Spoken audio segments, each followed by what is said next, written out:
is just fantastic. Captain's log, subdates 210722.1. I sent an undercover away team as the transporter failed yesterday to insert the anal charges manually. If they get made, we'll detonate the charges and plow through them along with the protesters. Welcome everyone to the exhibition of stupid people. I did that longer just for the ASMR people. Today we're going to start with the lockdowns in the United Kingdom easing. This started on the 19th, it was called Freedom Day, where at the exact same time Boris announced a COVID passport coming into effect in September. Okay, but that's not what I want to talk about. There's a politics video on that on the Moist Ski Live channel. Instead I want to talk about holidays. Many countries are on a COVID list. This will be red, yellow and green like traffic lights. If you're in the green, we can go to you and not have to quarantine. If you're yellow, you have to quarantine. If they're red, you don't get to go there. Bit ironic for Freedom Day, of course, but with this, people have started instead going to seaside towns in the United Kingdom, which is fantastic news. People getting to go on holiday, rest, relax, but also drive up the interest in those seaside towns. Where I live, we had a golf event not so far away, which meant my seaside town benefited from those people and their fans coming over, which was great, minus the one idiot who asked me where the train station was when I was stood outside the train station. If I had a picture of you, I'd have you in this video. You're an idiot unto yourself. For this next story, we now insert Roger Luke, who checked into a Premier Inn with seaside views in Swansea. Yay, you went to Swansea. Congratulations, you went to a Premier Inn hotel, but he's a bit, miffed. He's blasted Premier Inn, in fact, because the room he had chosen boasted a sea vista. Well, funny thing about that vista was, as good as it would have looked, it was not the view he would have gotten. And in fact, at one point, he got lost, not sure where the hotel was, because even though Google showed him the exact building it was, you couldn't tell from the outside that it was a Premier hotel, because it looked like this. And that went around the entire hotel building. That's a lot of scaffolding and sheeting, and it does ever so slightly, mostly, block out the sea vista.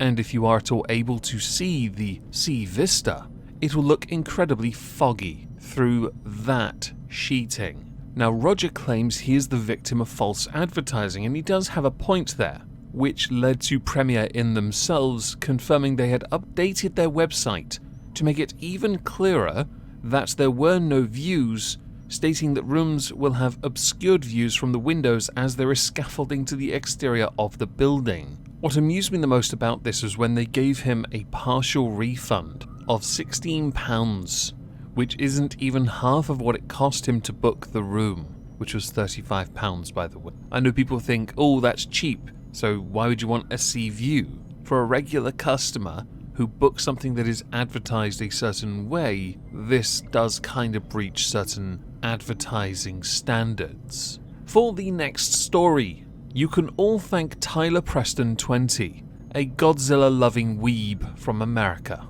who speaks a lot of Spanish, and it's his fault that we're going to now talk about this. Really, the Argentinian Health Ministry is going to 10,000 wooden penises for $13 million, which is a retweet of LA something. In fact, there is a picture of the wooden phallus. I like the grain on it, it's quite a nice looking wood. Made of wood. Linked within that tweet is an article which thankfully Archive has translated because honestly I don't read this language. But being English, I have a vested interest in Argentina because of the Falklands, which you're never getting back.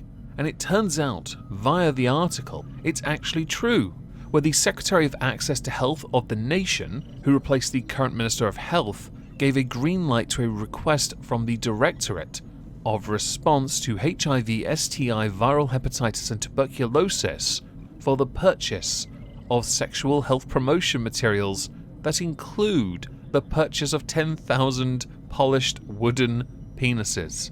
Is it French polish? is at 150 layers of French polished goodness. Raise your hands if you like your wood to be polished.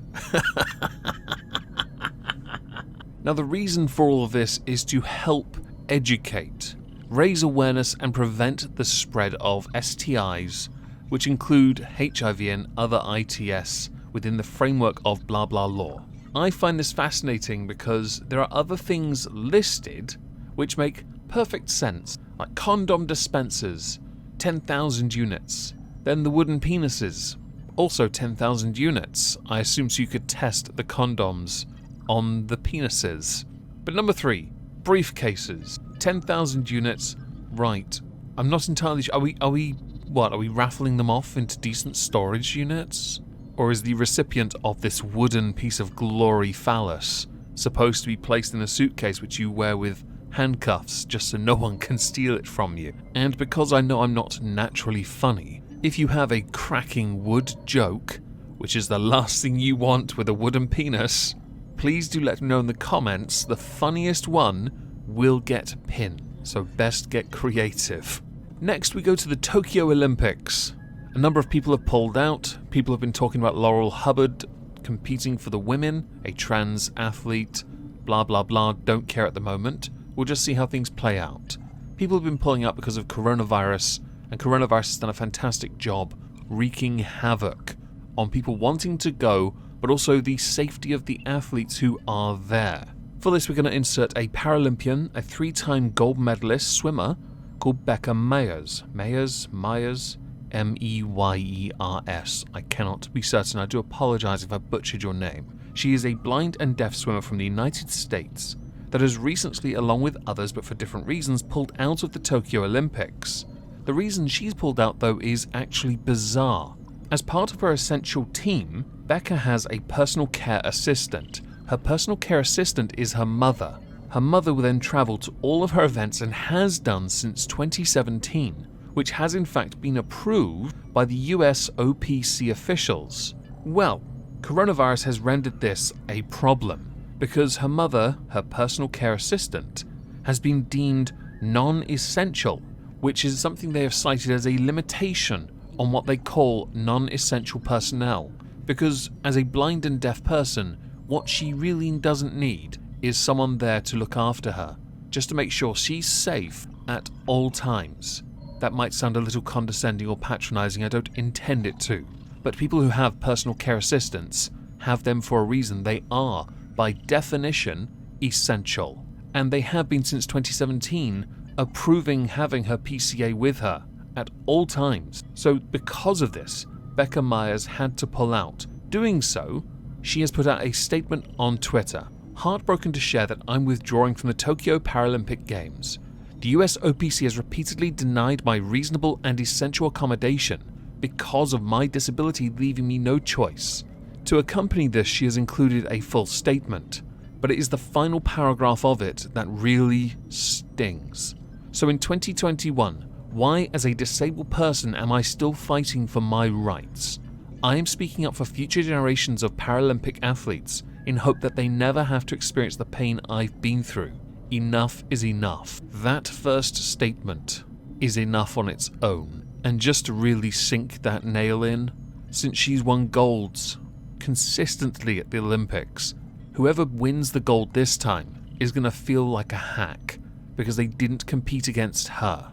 I'm going to do an honourable mention before we get to the main event. An honourable mention that involves the females in my audience. I encourage you to all get the Pfizer vaccine. I encourage it. Even if the results are temporary via lymph node inflammation, just get it. For science. So on to the main event. There are 4 videos on YouTube covering what happened, and I'm sure many of you are aware of it.